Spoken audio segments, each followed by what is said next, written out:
You're listening to the Hour of the Time. I'm William Cooper. Well, folks,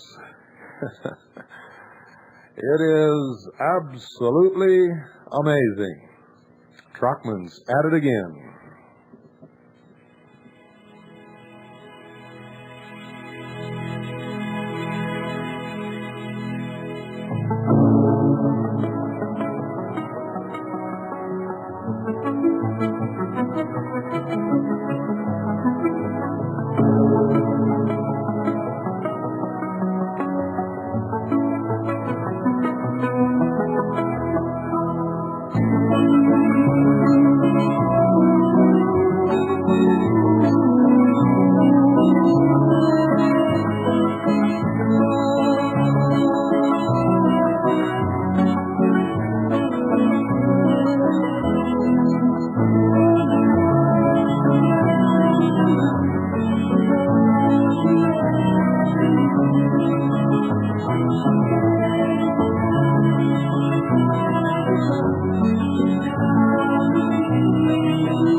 Folks, I'm going to read you an article from this issue of Veritas. The reason I'm going to do it will become obvious to you right off the bat.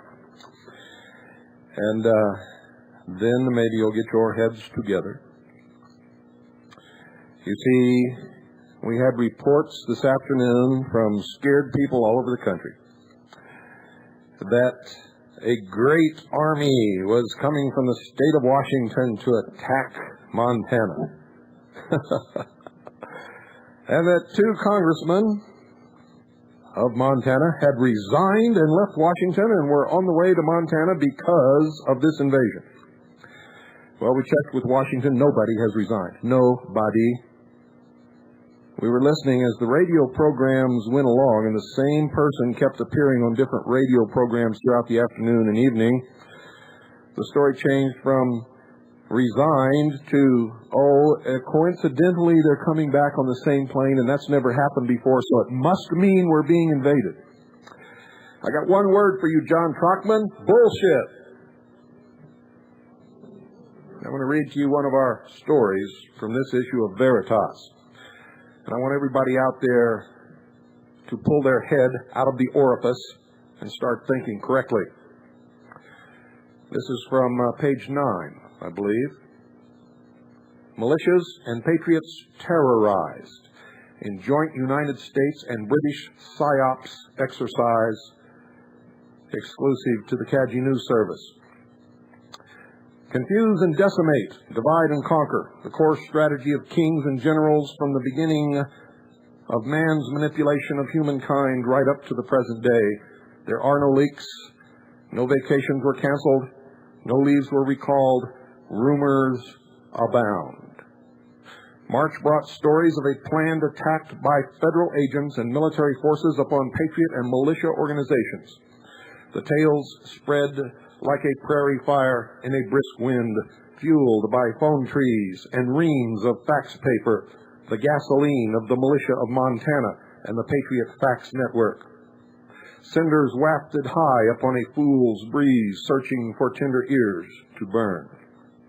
Calls bombarded radio talk shows. Airwaves were rife with speculation and predictions of Armageddon on March the 24th and 25th.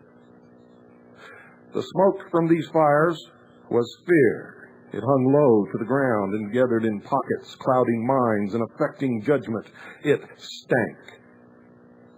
The craziness reached its zenith, a conflagration, when a respected publication, Strategic Investment, Volume 10, Number 4, dated March 22nd, 1995, printed the following two paragraphs in the column Behind the Lines by Jack Wheeler.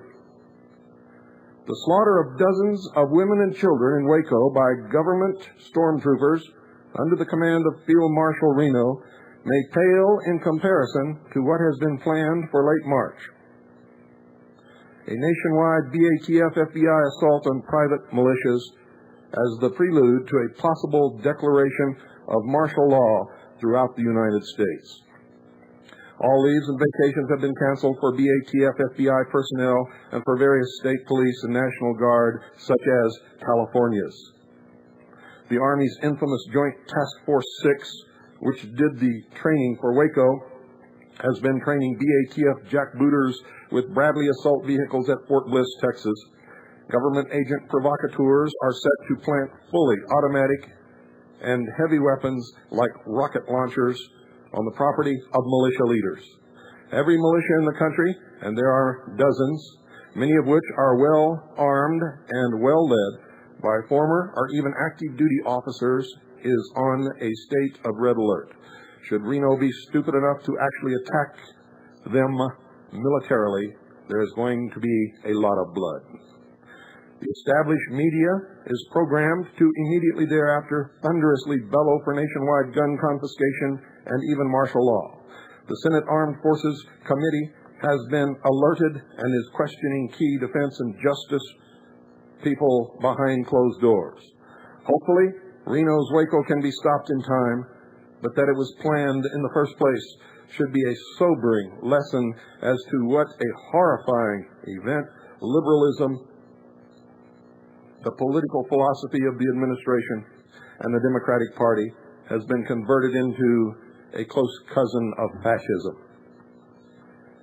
The editors of Strategic Investment include Knight Templar, the Right Honorable Lord Rees-Mogg of England's MI6, and Knight Templar William E. Colby of the Central Intelligence Agency, amongst others. This publication and several others, Soldier of Fortune comes to mind, has been used several times in the past in this manner. You could say that Strategic Investment is an asset to the company. Without the ability to gather and assess this kind of information, the sheeple went berserk and insanity became the rule. A few of us shoveled reason onto the flames, valiantly trying to put them out. Reason failed. If this is the response of patriots and militia to obvious rumor, and it is, what does it tell us about our leadership? What have we taught the enemy? What can we expect from the militia if we have to fight? How will we respond in the future? As an ex-member of Naval Security and Intelligence, the Office of Naval Intelligence, ONI, the intelligence briefing team of the Commander-in-Chief of the Pacific Fleet, with the Secretary Naval Enlisted Code of Internal Security Specialist 9545, I can assure you that this was a planned psychological warfare exercise produced by several counterintelligence organizations of the United States government in full cooperation with British intelligence. You will remember they worked together to accomplish the Waco massacre. The primary mission was to create terror in patriots and their families. The secondary mission was to monitor the preparedness and response of patriots and militia to the perceived threat of imminent attack by a superior force. The only militia which reacted properly was the 2nd Continental Army of the Republic, This was predictable since it is the only militia with a superior intelligence gathering and analysis capability. Analysis revealed the source and purpose of the exercise. The rumors were designed to provoke a readiness response and reveal strategic operational readiness plans of specific militia units. The intelligence service took advantage of this opportunity to assess the response of militia outside the command of the Second Continental Army of the Republic and the counterintelligence and psychological warfare capabilities of the enemy. This analysis was relayed to the command staff, who reviewed the information. The commanding general ordered the Army to stand down and ignore the rumors. The assessment of the intelligence service and the decision of the command staff was relayed to the listeners of the hour of the time. The flames withered and died, but the embers glowed just beneath the ashes, waiting for a splash of gasoline. Some bright morning, I will enter the office, see a pile of fax paper covering the floor, the large black letters, "Mom," staring up at me. There will be 20 or 30 messages on the answering machine, and the sheeple will stampede once more, chased by the flames of rumor, fueled by the ringing phones and reams of fax paper, blinded by the smoke of fear.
The phones are open, folks.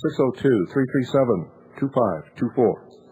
That's 602-337-2524. Talk about anything you like. The paper has been put to bed. It goes to press tomorrow.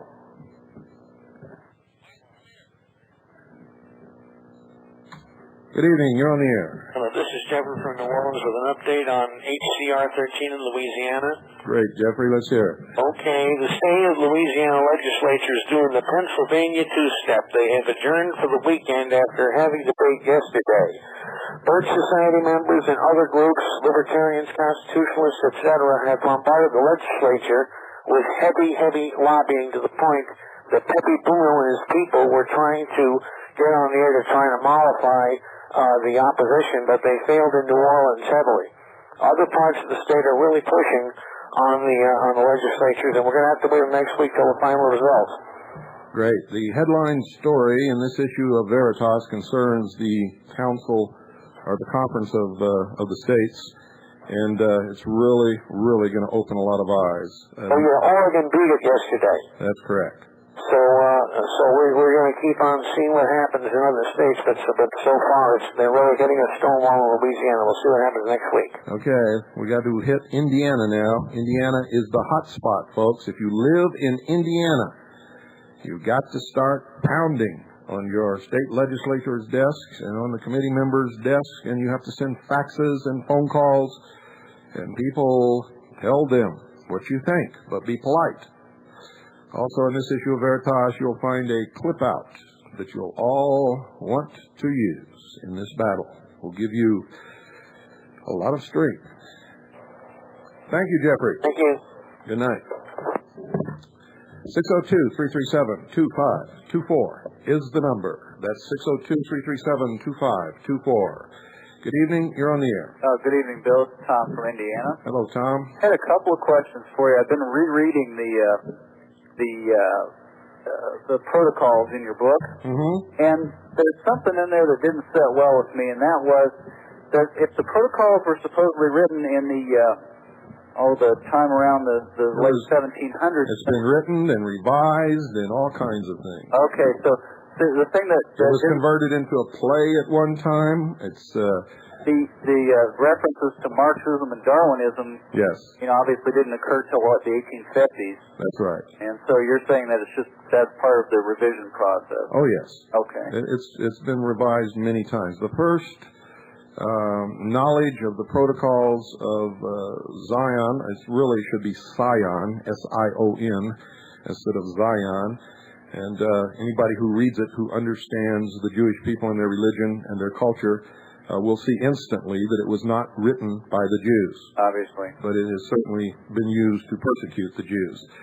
The first instance of any recorded knowledge of any portion of the protocols was when the Bavarian Illuminati was discovered to be plotting against the monarchs of Europe and was, in fact, destroyed. They found complete passages verbatim from what we now know as the Protocols of the Wise Men of Zion. It really should read the Protocols of Wise Men of Sion, and it does not have a Jewish origin. Would you say that it's possible that the writers of that might have also been people known as the sons of Cain, or would you? Oh, absolutely. You see, one of the things that's really will strike you when you get into this is that the main battle seems to be a religious one between those who believe in the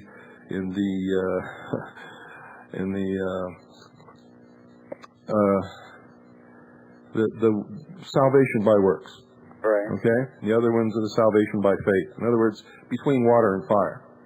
One of the goals of the secret societies that they have professed is to pour or cast what they call the molten sea, which is the mixture of the two into a homogeneous substance where they will be able to live together compatibly, and Lucifer will then be the king. Well, not only the king, there will be a reconciliation between Lucifer and Yahweh. Okay? Now, folks, I'm explaining something to you. It doesn't mean you have to believe it. It doesn't even mean I believe it. It's just what I've learned. Right. Okay? You know me. I don't like to preach religion to anyone. I believe, and I'll tell you why, because a lot of people ask me, well, if you're a Christian, how come you don't spread the word? Well, I think God gave us all a free will choice for a reason. And if you force someone to say that they believe something, because that's really what you're doing when you force someone. You see, they really don't believe it. They'll say they believe it to get you off their back, or to get special favors, or to get you to quit beating them. If you make them say they believe it, and they really don't, then you haven't done anything except cast a shadow on your own soul. So it has to be a free will choice. People either have to accept whatever religion they accept or reject it, and they have to answer for that to whatever God there is. I happen to have my own personal beliefs about that, and many of you know what they are.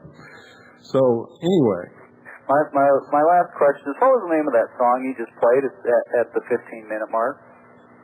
Oh, that was Watermark. Okay, who's that by? Inya. Okay. I liked it. I wanted to find out what it was. Last night I asked if anybody knew what kind of music this was, and nobody called today, left a message or anything, but do you know what kind it is? my brother has one of Enya's CDs, but I haven't listened to it. I'm not that familiar with Enya. Well, a lot of people out there ask, "Do you know what this is? Do you know what this is?" And a lot of them claim that this is the superior music because it comes from the superior race. This is Celtic music. I'll be darned. From the Celts. So I thought everybody would find that interesting, and I like to, I have an eclectic taste for music and like to play all of this stuff. But anyway, back to the original subject. Right. The people who are really practice the lies and the deception and the manipulation claim that they are Christians. If you were asked them, they would say that they're Christians. Or if you would challenge them that they're practicing the occult or that they worship Lucifer, they would point to their Bible on the altar and they would say, we're really Christians. And it's a lie. They're really not Christians. But it wouldn't matter if they would be open with it. I believe everybody should have a free will choice, and that is a personal thing between them and God. And they have to answer for whatever wrong choice they may make. Maybe we made the wrong choice. Nobody really knows until they're gone, until you die and you find out, see? That's right. So that's why religion is based upon faith, and people spend their whole life trying to justify their faith, and that's where theology and dogma comes in. That's the result of this lifetime endeavor to justify whatever faith they believe in.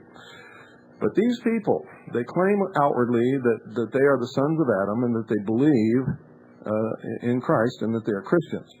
The truth is, in secret, they openly admit that they are the sons of Cain and that their God is Lucifer. Yeah. Well, I have never taught to any of them, but reading the protocols and having studied the Bible somewhat, it became obvious to me that that's who was probably doing the writing in those protocols there. Yes, and it would surprise you to find out that it has more of a Christian-based origin than anything else. The thing that was really a tip-off to me was the fact that they do not imbibe alcohol. Yes. And if you look at the 35th chapter of Jeremiah, I don't want to turn it into a Bible study, but there's also reference to that in the Bible. Right. That's correct. And folks, you'll find that Jews do imbibe in alcohol. It's a part of their ceremonial dinners on their holidays and all kinds of stuff. So remember, our enemies practice deceit. Yep. And it's a dreadful deceit. And even the elect shall be swallowed up in this. If it were possible. Yes. All right, well, it's been a pleasure talking to you, Bill. Thank you for calling. Thank you. And folks, regardless of what I may say religious-wise in here, I'm responding to the questions of the callers. I'm not in any way trying to preach to you or tell you what to believe. I think that we've all seen what that leads to. Just take a look at the history of the Dark Ages. Good evening. You're on the air. Hi. Hi. This is Tim in California. Hi, Tim. Hey, what's going on with the O.J. Simpson trial? I don't know. Why is everybody but O.J. on trial? Why is what? Why is everybody but O.J. on trial? I don't understand what you mean. I'm not kidding. I'm not trying to throw a curveball. I don't watch it. Well, all I gotta say is that everybody that takes the witness stand is on trial. They're the credibility. That's that way in any trial. Yes. Whoever the opposition is has to discredit the witness in order to get the jury to believe whatever their side is, whether it's the prosecution or the defense. It doesn't make any difference. That's the part of the adversarial system, which, by the way, is all screwed up. Yeah. Why is everybody having to put up with that? This is a trial. Everybody doesn't have to put up with it. The truth is, everybody loves it, or they wouldn't be watching it 8 hours a day. Well, no, that's a big misconception, because the trial is now on national television. This is supposed to be some type of a trial that everybody in America is supposed to be watching to see. I got news for you. An awful lot of Americans are watching it. Exactly.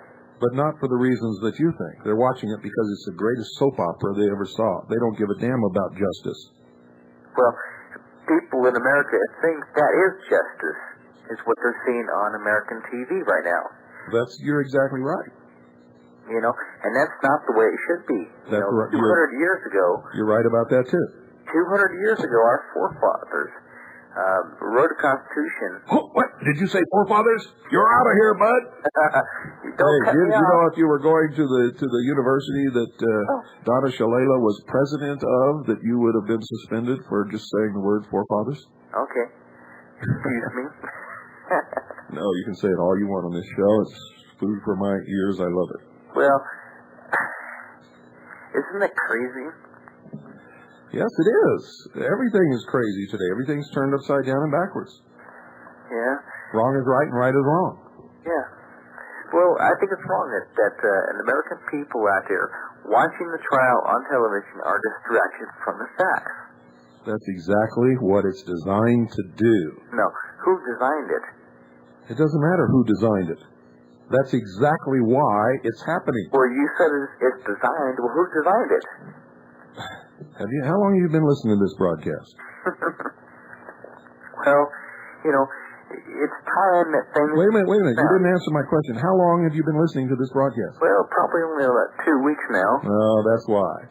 You see, we've covered that over and over and over and over again, and I'm not trying to insult you or make you feel bad, but I cannot teach the basics to the new listeners every night.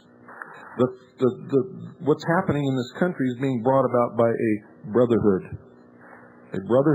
of adepts who practice an occult religion that goes all the way back to the ancient city of Babylon and has nothing to do with what you believe about God or religion or anything else. If they believe it, it will affect you. And that's what you have to understand. And it's not a conspiracy. Nothing is hidden. It's all out in the open, but you got to dig for it. Yeah, and that's a sad truth. Yep. Sad truth. Hey, that's my 2 cents, okay? Okay, thank you for your 2 cents. Have a good night. I hope I gave you 2 cents back in change. 602-337-2524. Good evening. You're on the air. Bill. Yes. I'm Russell. Yes, I'm in North Carolina. How you doing? I'm doing good. Glenn L. Roberts gave you a plug on his show the other night, by the way. Who? Glenn L. Roberts on Full Disclosure Live. He broadcasts at 8 o'clock on WWCR on Sunday nights. And anyway, what can you tell me about the John Birch Society? John Birch Society was founded by one Robert Welch, who was a Freemason, which is very difficult to dig out, but we dug it out. The John Birch Society keeps everybody stirred up and spinning around chasing their tail.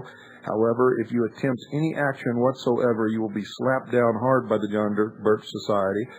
People like me, Linda Thompson, and others who are active and trying to change things other than through the voting system are constantly attacked by the John Birch Society.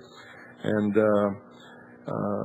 their philosophy is that all could be solved through the vote. Yes, that's what I've come to conclude from speaking with them. Yes. But I don't know how you dug this out, and I'd be interested to find out. I talked with the Scottish Rite of Northern Jurisdiction, Southern Jurisdiction, the York Rite of Freemasonry, and the Grand Lodge of North Carolina, and I can find no record of a Robert Henry Winborn Welch ever having been a Mason. Oh, they don't want you to know it, but you can dig it out if you dig hard enough. Unfortunately, I don't have the time to do it again for you. Can you give me a starting point? No, you're just going to have to go out and dig. And you also have to remember. I've spent 3 days at the library. Listen to me carefully. Yes. You have to remember that it's not just the name Freemason. All of these occult secret societies that call themselves brotherhoods or fraternal organizations are the same at the top, even though at the bottom they appear to oppose each other. And there are many, many of them. They go by many different names and many different occupations, and at times they appear to oppose each other when actually in reality they are of the same mind. They practice the Hegelian dialectic of political conflict resolution, and they are all Freemasons. And do you ever know what degree he was? No, that I don't know. Okay, because I cannot find anything referencing him. You weren't listening to me, were you? Yes, I was, but what I found out was he was in the candy manufacturing business until 1958 when he founded the John Birch Society because he believed the Bavarian Illuminati had infiltrated a certain part of Freemasonry. But I never could find any attachment of him to Freemasonry itself. And You weren't listening to me. You're still not listening. I don't understand what you're saying. I know you don't, but I haven't got time to teach you tonight. So you go and figure it out, okay? Okay. Good night. Thank you. This broadcast has done many, many hours, ladies and gentlemen, many, many hours on the subject, and I cannot repeat it every night. We have the tapes for sale. If you'll send in a self-addressed stamped number 10 size envelope and $1, we'll send you a tape list and a whole bunch of other information, and you can pick out the tapes of the subjects that you like or that you need to know if you're starting from square one, and purchase those tapes and listen to them and learn. The Mystery Babylon series is the best ever done in history on the subject. And there are a few mistakes in there, but not many. I guarantee you, if you can find a body of work that extensive anywhere else, I'll give you a set free. Good evening. You're on the air. Yes, Bill. Yes. I'm Vic McGee with the Constitution Party in South Carolina. Hi, Vic. And I got a good question for you, Bill. Sure. You going to run for political office with the Constitution Party? Never, ever. Never, ever, ever, or never, never? Never, ever. I am a messenger. My job is to educate and deliver a message. Okay. That's where my skills are. That's where I am at my best. That is what is needed probably more than anything else in this country. Your listeners to know in the North and South Carolina that we're going to be having that meeting in Rock Hill, South Carolina, and the North Carolina state organizer and I'll be there also. So let both states, they can come to it in Rock Hill, South Carolina on April the 1st.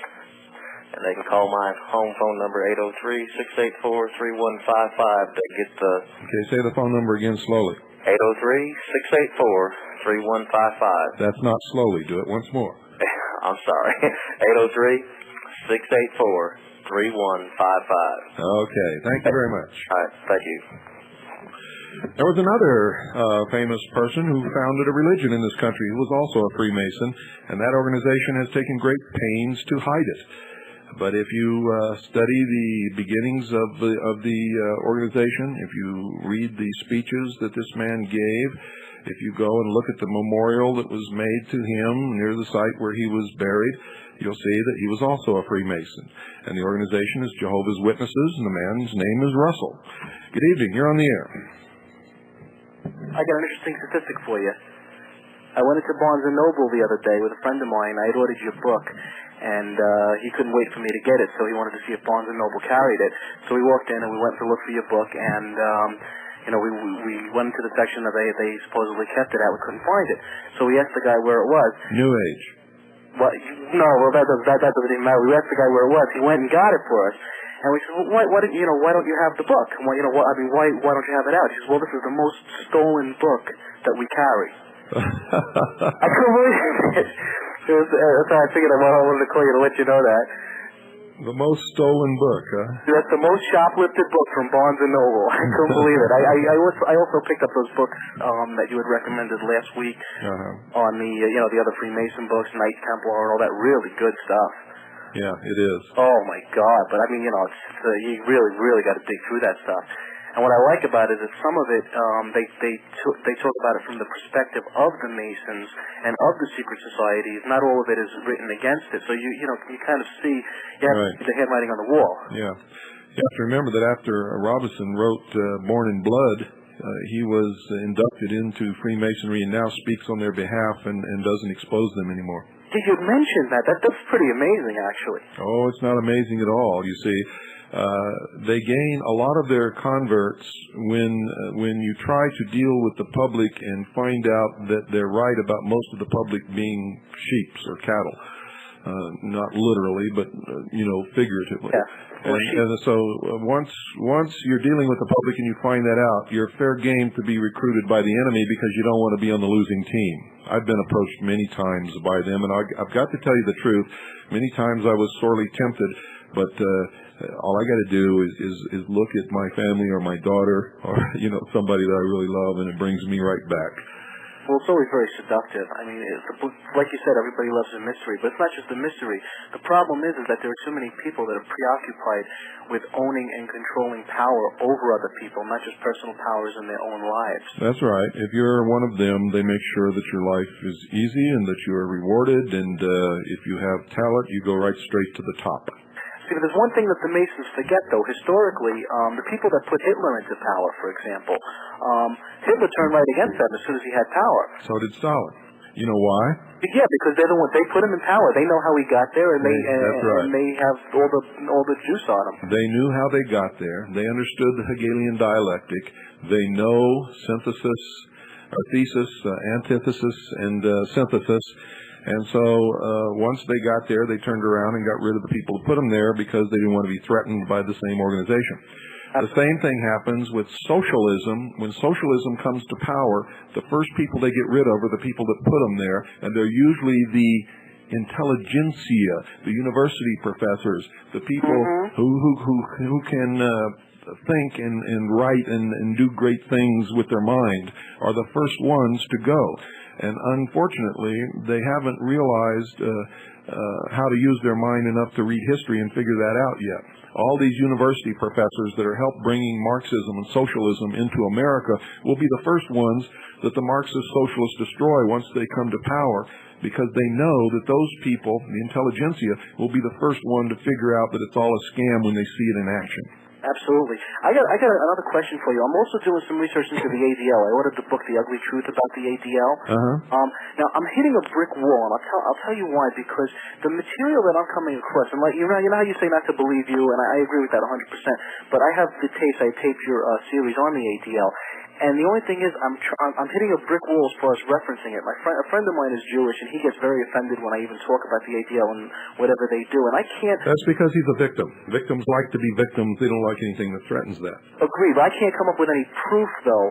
In other words, I know what you're saying, and I've heard the stories of them painting swastikas on Jewish graves to try and foment racial tension and all that.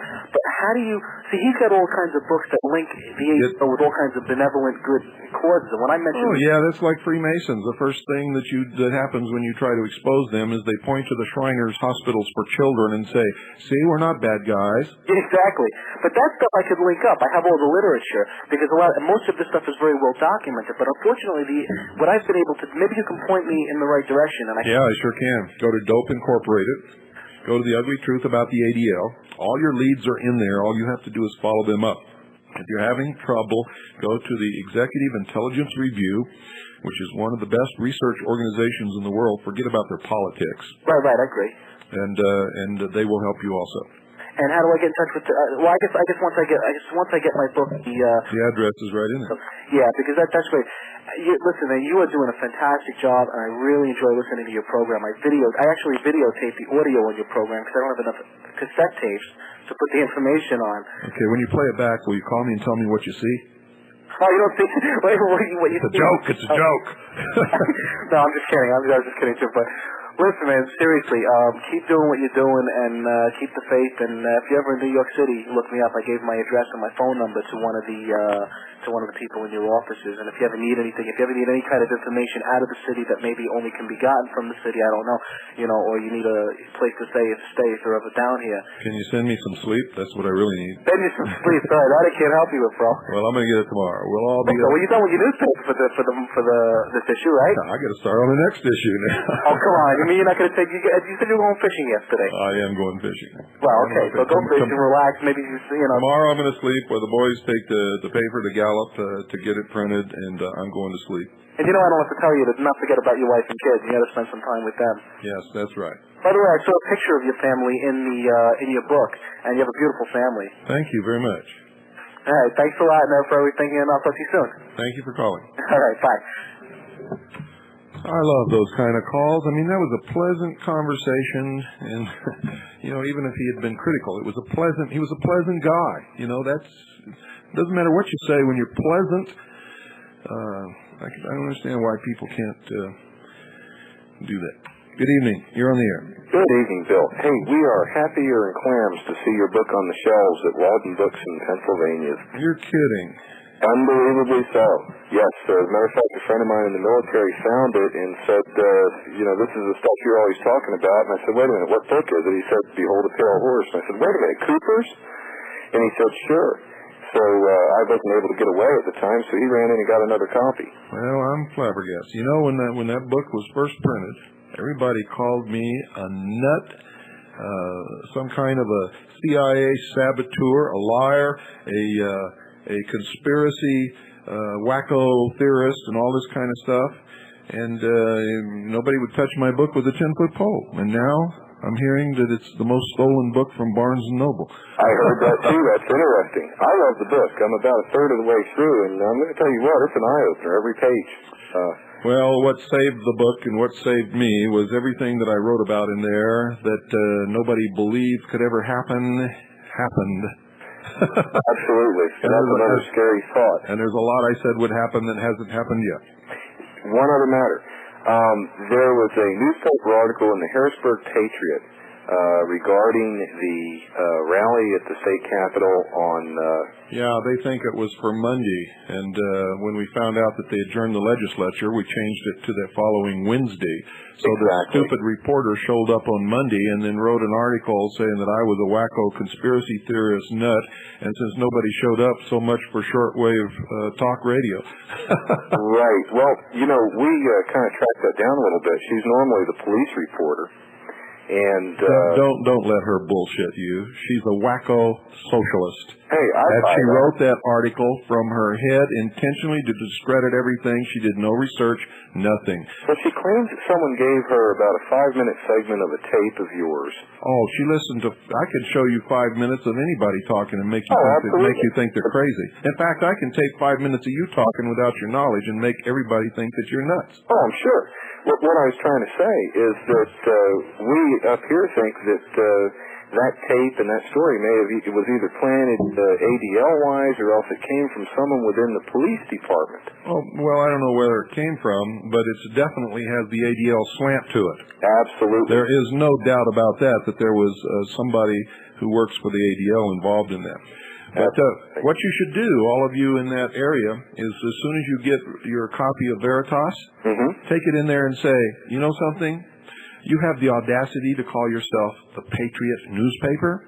This is a real newspaper. Absolutely. You've got nothing but trash. Well, I'll tell you what, Bill. And give them a copy.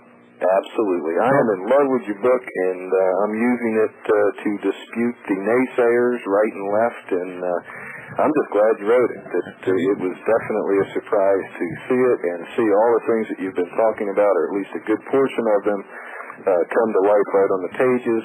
You have the sources there, so you can go out and so that I can go out and look it up and even pull copies of the documents that you used.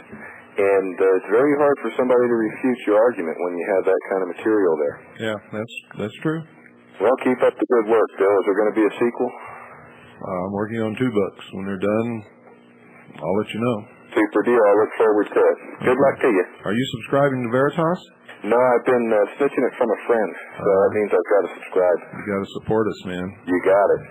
If we don't get enough subscribers, it ain't going to last long because we're sending out thousands of copies to people who don't pay, who we know have to see it. I agree. So, you got another one here, so I'll be calling your offices in the morning. Thank you. Thank you, Bill, and good night to you. Good night. Bye. 602-337-2524 is the number. Boy, it's a nice, pleasant evening for conversation. Good evening. You're on the air. Good evening, Bill. Can you tell me what number of the Veritas that you just put to bed? Is that the 3rd or the 2nd issue? 2nd. Okay, good. I was worried. I got the 1st issue and I've been wondering or afraid that I'd missed the 2nd. Oh, no. If you got the 1st one, you know you're going to get the 2nd one. Well, the only ones who will have a cutoff are CAGI members who will run out after number 4 who are getting it simply because they're CAGI members. No, my concern is with the post office's ability to mangle and mutilate. Oh, I understand that. Well, thank you very much, sir. You're welcome. We've been very lucky so far, folks. We haven't lost anything through the post office so far that we can tell. We've had some people that didn't get theirs because of mistakes we made, and we rectify it, and we got it out to them, and that's no problem. If you sent your money in late or something like that, don't call me and say, well, you didn't get mine. You didn't get yours because you sat on the fence waiting to see what it was going to be like before you sent your money in, and there weren't any left. That first printing, it went to the last copy, folks. I've never seen anything like that before in my life. I mean, usually, no matter what you print, you have some left over. We didn't have anything left over. Good evening. You're on the air. Yeah, Bill. In regards to a caller that you had a while ago where he was doubting Robert Welch being a Freemason, let me tell you what happened. Back in 1980, I was living up in Cheyenne, Wyoming, and a friend and I, Charlie O'Brien, wrote Robert Welch. And I told Welch at the time, who was, of course, still alive in 1980, I said, you know, you've done a great job over the years of exposing the Trilateral Commission and the Council on Foreign Relations, but why haven't you...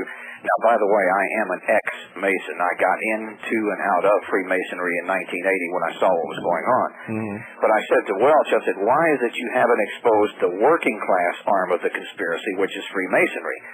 So he had his assistant, Gary Handy, write me back a letter making all kinds of apologies for the Masons and saying, oh, no, they're definitely anti-communist and this and that.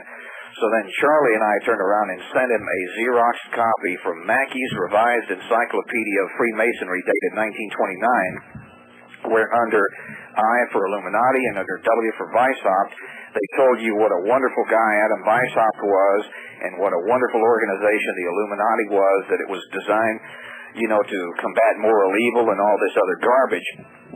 And I asked Welch and Gary Handy to explain to me, how can you tell the whole world how Weishaupt and the Illuminati were basically the foundation of modern-day communism from May of 1776, and then on the other hand, make excuses for the Masons who try to tell us what wonderful people Weishaupt and Baron von Knieg were, and what a wonderful group the Illuminati was.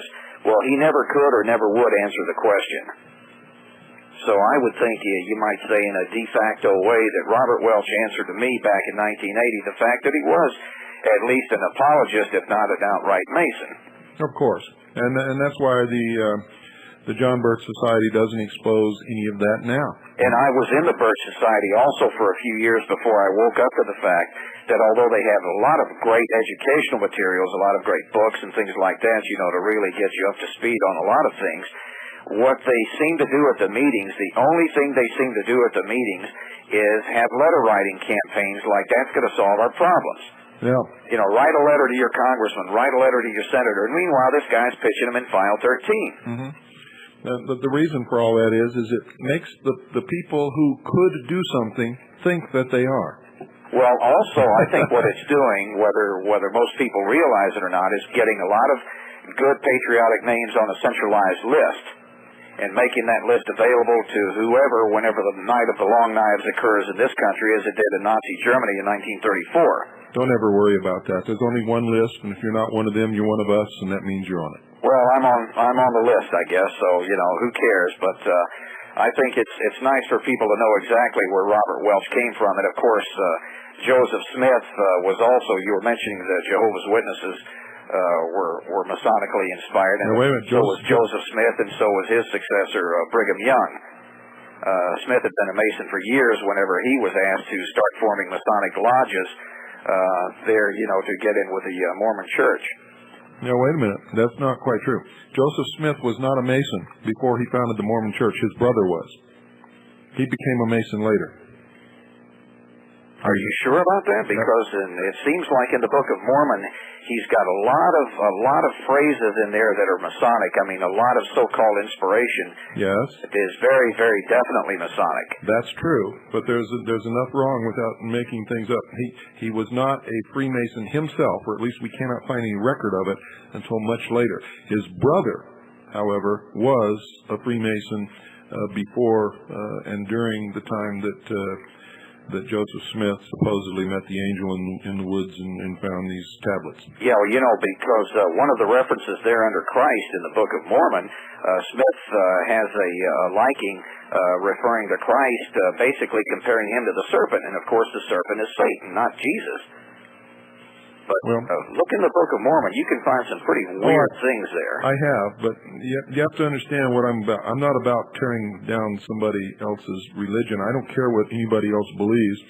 I only get involved when they're trying to either force their belief onto me or other people, and we don't want it, or they're trying to manipulate us or change our form of government or take our liberties away from us. Yeah.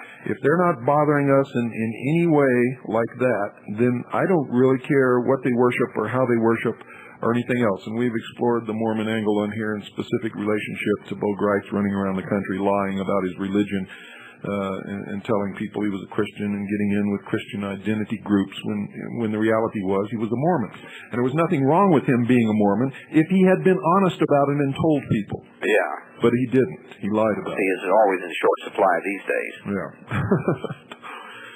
So anyway, but besides that, I know an awful lot of good people who belong to all these different religions who are not trying to hurt anybody and just trying to live like me and you and everybody else and have a good life. Yeah, it's the leaders that are doing all this crap, and no matter what it is. You know, my basic philosophy is no matter what the religious beliefs are, is basically I try to avoid any religion that allows its members to become members of the Masonic Temple. Because having been in that organization and knowing what an evil organization it is, you know, when they ask you things like, are you a Royal Arc Mason? I think that's 26th degree. Are you a Royal Arc Mason? And the guy answers, I am that I am, which is a blasphemy. And then in the Rose Croix degree, you know, he confirms the order by order of Melchizedek, like he's God confirming Jesus. And then, of course, in the Entered Apprentice degree, which everyone has to go through, the first degree, what was then told you, that my throat will be cut from ear to ear, my tongue torn from its roots, my body buried a cable toes length from shore, where the tide ebbs and flows twice in 24 hours, should I ever attempt to reveal any of the secrets of Freemasonry unlawfully to anyone, so help me God and keep me steadfast. If that isn't a pagan ritual, I don't know what is. Well, of course it is. It comes from, if you go back far enough, with every religion there is, you'll find paganism somewhere in it, and that includes the Christian religion, specifically after the Council of Nicaea in 300-something A.D., when Constantine merged the sun worshippers with the Christian church. But anyway. And of course, you know, the best expose I think I've ever seen on the boob tube about Freemasonry was an Ed Bradley report on 60 Minutes years ago when they showed about the kidnapping and murder of Roberto Calvi, who had embezzled $3.2 million from his bank, Banco Ambrosiano in Milan, Italy, for the Masonic P2 Lodge. And when he was out on bail, he mysteriously disappeared from Milan, and when he popped up again, he had called his wife from London. They found him hanging from Blackfriars Bridge. Yeah, well, the night before they found him hanging, he called his wife and said, well, I'm having some difficulties, but I think it's going to be all right. I'm going to be able to get out of this thing and this and that. Don't worry, I should be home soon. And the next morning they found him hanging from the Blackfriars Bridge, where the tide went up to his knees twice in 24 hours. It was a ritualistic Masonic execution simply because he had become an embarrassment to the order. Right. You're absolutely correct. So, Bill, have a good one. Thank you very much. Thank you, sir. And good night. 602-337-2524. Well, that's a man who's done his research. That's for sure. Not many people recognize the hanging of Calvi from the Blackfriars Bridge as a Masonic execution. And, of course, you wouldn't unless you had studied it. But and all of you who haven't, go back and look at the way that he was hanged, and you'll see. Good evening. You're on the air. Oh, I was just down your neck of the woods there a couple of weeks ago, passing on Interstate 44 going west. You were talking last night about the Waco raid. I think that really shows a weakness in the Patriot movement that should be looked at, and that is that they prepared for the confrontation. I think they tried to prepare themselves psychologically and everything else, but they didn't have any tactics. Well, that's because they were millennium in their thinking. In other words, they were thinking that they had to die because that's what the book of Revelations predicted. Then why did they arm themselves? In other words, they were just waiting to die. Well, that's a normal human reaction. If you read everything that they say, if you look at the tape that we have here, if you listen to how they talk, it's very clear that they did not expect to ever leave that place. Very clear. Because I would have thought that on the first day when they attacked, that had Koresh pushed out any flank, left or right, at an angle. If Koresh had shown, and this is my opinion, I believe that if Koresh had known any basic military tactics, and specifically the philosophy that no defense can be justified in the face of a constant attack, that all defenses can be overcome, and if he had mounted some kind of attack, there would have been terrible casualties on the federal side. Oh yeah, it was obvious, and that's kind of what I've been looking at, and that is that I don't think I hear a lot of people talking, not necessarily you. I know people, and they're talking about getting their military stuff together, and they're ready to do it. They're talking themselves and they're ready to do it. But I don't think that I think they're very short on tactics. Well, they may be, and it's something they have to deal with. We're certainly not. Well, I would certainly hope that you guys have looked back in your military history and are starting to look at things like small unit operations during the war between the states. Well, I can't tell you what we're prepared to do or what our tactics are, but I can tell you that we are not only prepared supply-wise, but we are prepared in every other way. Well, supplies, and I'm glad to hear that. May I make a suggestion? And that is to look into things like, in general, Sherman's raid through Georgia, and some of the resistance he met, how he dealt with that, because it's also, I think, very important for people to know what type of resistance they're going to come up against. Just what will the government do? Will the government just ignore northeastern Arizona, basically? Just cut you out. That's what Castro does. But he used to have rebels. Well, you have to understand that you're talking to two things here. You're talking to the militia of Arizona. I belong to the Second Continental Army of the Republic. Same. No, I know they're two different organizations. It's not the same, believe me. Well, they're two different organizations, but how they're going to treat you guys will be all about the same. No, I don't think that it'll be about the same. I don't think that there's going to be... I don't think there's anybody who's prepared for what the Second Continental Army of the Republic is prepared to do and can do, and I don't think that they have any conception of the brains that are on our command staff. But anyway, that's all I could talk about with you, and we're out of time. Good night, and thank you for calling. Good night, folks. Sorry we got to end now, because I'd love to stay and talk to all of the good people that have called tonight, and the ones who are probably trying to dial in. And God bless you all. Thank you.